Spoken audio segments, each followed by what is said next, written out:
Let me just leave you with this one final thought. Now, most of the time when I go around to events like this, I'm talking about our big, beautiful bill, our working families tax cuts. And I want to leave us just with a reflection on that, because while we're talking about law and order today and we're honoring the police, one of the ways in which we rebuild the American dream is by allowing you to keep more of your hard-earned money. And that bill that these great congressmen worked on and the great senator here, what it did was very simple. It increased the child tax credit.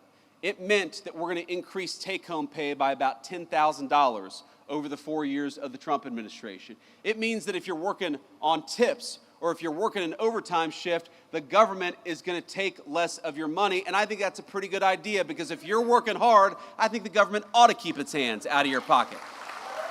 We're going to do all those things, because I believe the American dream is fundamentally about this principle. It's about the principle that for all the parents and grandparents out there, and I'm now the parent of 3 beautiful young kids, I just want them to have a better life than the life that I have. That, to me, is the core of the American dream. The promise that if you work hard and play by the rules, we're going to give our kids and we're going to give our grandkids something that's just a little bit more prosperous, a little bit more secure, and a little bit more proud than what we were given when we were kids. That is, I think, our sacred obligation. That by inheriting a great country from our parents and grandparents, we got to pass on something even greater to the next generation. But none of that matters without law and order and public safety. How can you have the American dream if you can't walk down your neighborhood in safety? How can you have the American dream if you're worried about getting mugged when you're taking your family out to a nice meal downtown?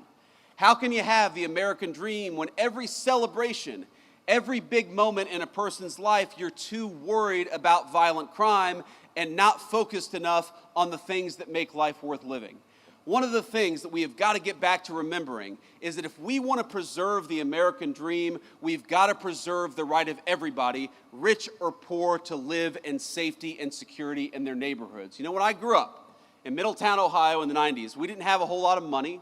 I was raised by a woman who struggled very often to put food on the table and clothes on her back. Mamaw. Everybody loves Mamaw. Most of all me.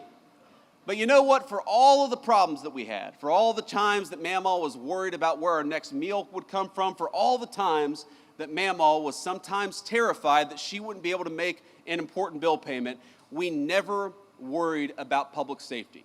And the reason we never worried about public safety, the reason she knew I could go across the street and play in the park in safety and comfort, is because we had something in this country. And that was a recognition, Democrat and Republican, that we stood with law enforcement and we stood with their mission.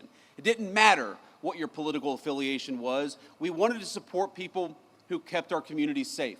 And that's something we've gotten away from, because a lot of the people who report on the news, a lot of the people who actually make policy in Washington, D.C., let's be honest, they are wealthy people who can block themselves off from the consequences of the policies they impose on the rest of us. Now maybe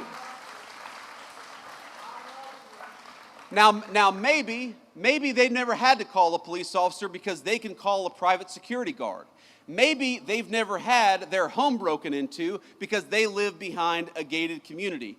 Maybe they don't have to worry about walking down the streets of a city safely because they've got a driver in a big fancy car who can take them from point A to point B, but that is not true of the gross majority of our citizens. So I want to tell you, when I talk about protecting the American dream, when President Trump talks about fighting for the American dream, at the very top of that list is fighting for your ability, whether you're rich or poor, to be safe in the home that you love. It is our sacred obligation, it's their sacred obligation, and we're going to work for it every single day. God bless you. Thank you for having me.